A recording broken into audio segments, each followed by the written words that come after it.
স্বর্ণবাজার জল আপনারা দেখছেন বুবু বাবু ভ্লগস। আর আবার একটা ভ্লগ নিয়ে আজকে চলে এলাম। আর আজকে আমরা যাচ্ছি দীপুদাতে, অর্থাৎ দীপুদার দিতে মানে দীঘাতে। আর দীঘাতে দীঘাতে ঘুরতে যাচ্ছি না, দীঘাতেও আমরা যাচ্ছি একটা কাজে, একটা প্রজেক্ট নিয়ে। আর কি কাজ কি প্রজেক্ট সেটা আপনাদেরকে কিছুক্ষণ পর জানাচ্ছি, এখনই না। এখন ট্রেনে করে যাব হাওড়া স্টেশন। এখন আছি দাসনগর স্টেশনে, মহামান্য ট্রেন মহাশয়ের আগমন ঘটুক, তারপর যাব হাওড়া স্টেশনে। দেখতে থাকুন। নগর থেকে হাওড়া যাত্রাপথের জন্য মহামান্য ট্রেন মহাশয়ের আগমন ঘটে গেছে। মহামান্য ট্রেন মহাশয় এসে গেছেন।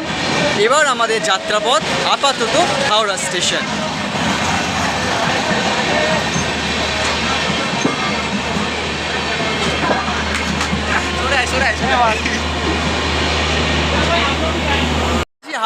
হাওড়াতে পৌঁছে গেছি। আর হাওড়া থেকে দীঘার আজকে আমাদের যাত্রাপথ, আর সেই যাত্রাপথটি কান্ডারি এক্সপ্রেসে।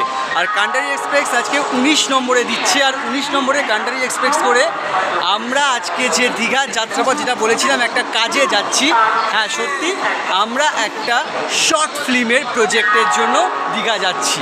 আর শর্ট ফিল্ম প্রজেক্টের টোটাল ক্রিউ টিম, টোটাল আমাদের যে member team, production team, total আমরা পিছনে বসে আছি।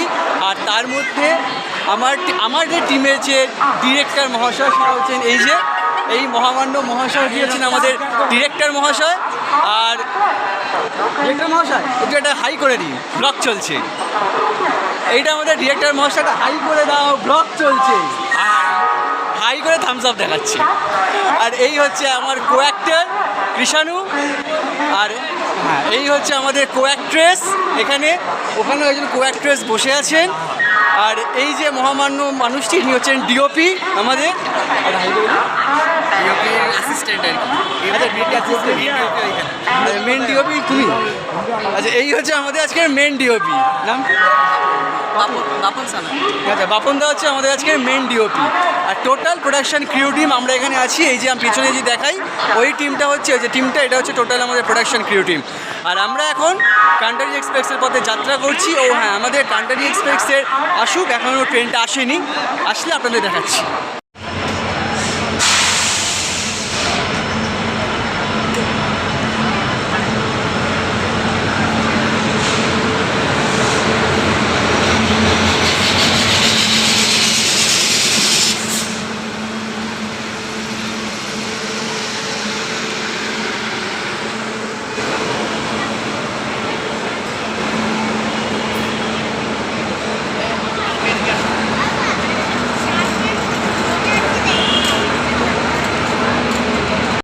এই হচ্ছে আমাদের ট্রেন, হাওড়া টু দীঘা কান্ডারি এক্সপ্রেস। আর আমাদের কোচ পড়েছে D2-তে। আর একটা ইনফরমেশান দিয়ে রাখি, D2 চেয়ার কারের ভাড়া কিন্তু এখন পার হেড 90 টাকা করে।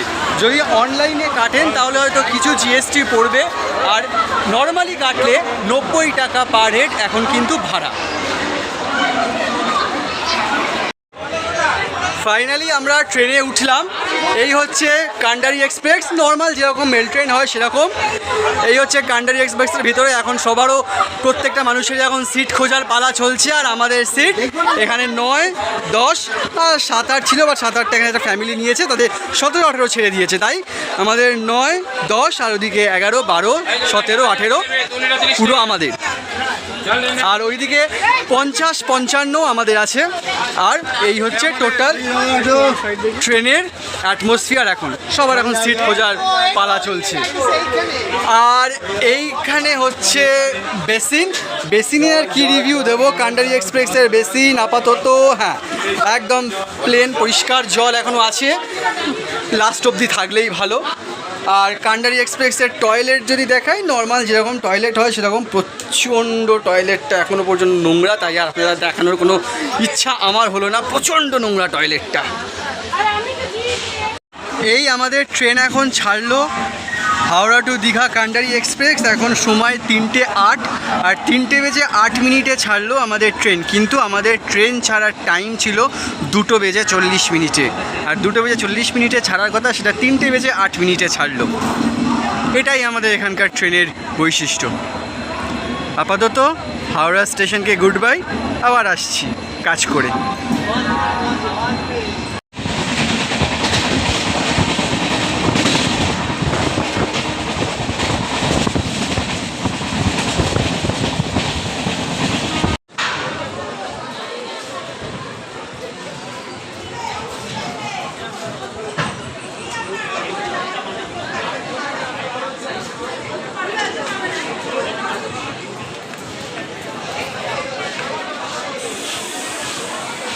ঘড়ির কাঁটা বলছে এখন 6:55 আর আমরা ট্রেনে উঠেছিলাম 3:05। 3:05 থেকে 6:55 পাক্কা 3 ঘন্টা 50 মিনিট যাত্রা করার পর আমরা দীঘা স্টেশনে এলাম। আর ট্রেন অলমোস্ট 1 ঘন্টা লেট, 1 ঘন্টা লেটে ট্রেন ছুটেছে আর 1 ঘন্টা লেটেই অলমোস্ট 1 ঘন্টা লেটে ট্রেন করে পৌঁছালাম দীঘাতে। এই হচ্ছে এখন দীঘা স্টেশন আর আমরা এখন দীঘা স্টেশনের বাইরে আছি। দীঘা স্টেশন থেকে এখন আমরা বাইরের ফটকের দিকে বেরোচ্ছি। এখন দেখা যাক টোটো আসে না গাড়ি আসে, কিভাবে যাই হোটেলে, আর হোটেলে গিয়ে হোটেলের সমস্ত বিবরণ আমি আপনাদের দিচ্ছি।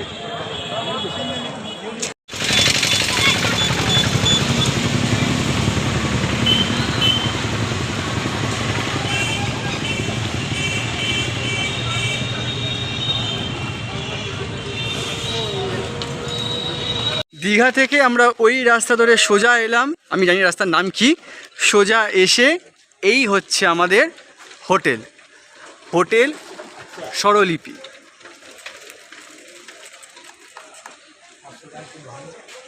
স্বরলিপি হোটেলের যাবতীয় যা আছে দেখি, যতটা আমি জানতে পারবো ততটাই আপনাদের সাথে শেয়ার করছি।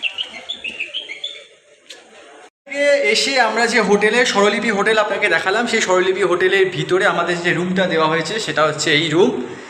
এখানে একটা খাট আছে আর এখানে একটা টিভি কাম একটা টেবিল করা আছে। এখানে লাগেজ রাখার জায়গা আছে, বাট আমরা লাগেজগুলো এখানেই রেখেছি, আমাদের লাগেজ এখানে রাখা। আর এইখানে লাগেজ রাখার একটা জায়গা অবশ্য আছে, লাগেজ রাখার জায়গাটা ফাঁকা নর্মাল। আর ওই দিকে আছে বাথরুম, যেটা মোটামুটি ঠিকঠাক, খুব ভালো না বললেও শাওয়ার থেকে শুরু করে সমস্ত কিছুই আছে। এই হচ্ছে বাথরুম, মোটামুটি ঠিকঠাক, খুব হাইফাই না হলেও ওকে। আর এই দিকটা থেকে আমরা যেখান থেকে সদর গেট থেকে ঠিক ঢুকে এইখানে একটা কিচেন রুম আছে। যারা এখানে হোটেল ভাড়া নেবে তারা যদি নিজেরা রান্না করে খেতে চান সেই ব্যবস্থাও কিন্তু এখানে করা আছে। অনেকে আছেন যারা অনেক গ্রুপ নিয়ে আসেন, নিজেরা রান্না করে খেতে খান, খুব একটা হোটেল থেকে খেতে পারেন না কিনে এনে, তাদের জন্যও কিন্তু ব্যবস্থা করা আছে এই স্বরলিপি হোটেলে। আর এই স্বরলিপি হোটেলে আমরা যে রুমটায় আছি সেই রুমের রেট কত সেটা আপনাদের কিছুক্ষণ পরে রিসেপশনে কথা বলে আমি জানাচ্ছি। ইন করে হোটেলের রুম আপনাদের দেখিয়েছি, আর হোটেলের রুম দেখানোর পর আমরা হোটেল থেকে হাঁটতে মোটামুটি 4-5 মিনিটের পথ হাঁটতে আমরা চলে এসেছি দীঘার সি বিচের দিকে। আর সত্যি এই রাত্রিবেলা দীঘার সি বিচের হাওয়া অতুলনীয়। এই প্যাচে গরমের মধ্যে এই হাওয়াটা জাস্ট অনবদ্য লাগছে দীঘার সি বিচের কাছাকাছি আসার পর দীঘার সমুদ্র সৈকতের এই হাওয়াটা। চলুন সামনে যাই, দেখি দীঘার সমুদ্র সৈকতটা আপনাদের দেখাতে পারি কিনা।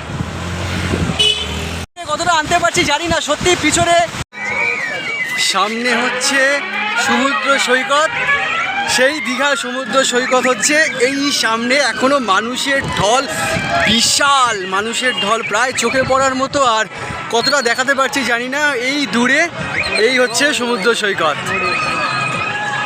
যে সমুদ্র সৈকতে আসার জন্য আপামর বাঙালি প্রত্যেকটা মুহূর্তে প্রত্যেকটা দিন ভিড় করে এই দীঘাতে।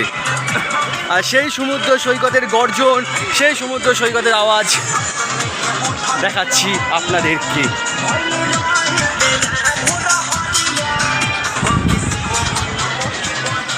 এই আমরা এগোচ্ছি বালিয়াড়ির দিকে আর সমুদ্র সৈকতের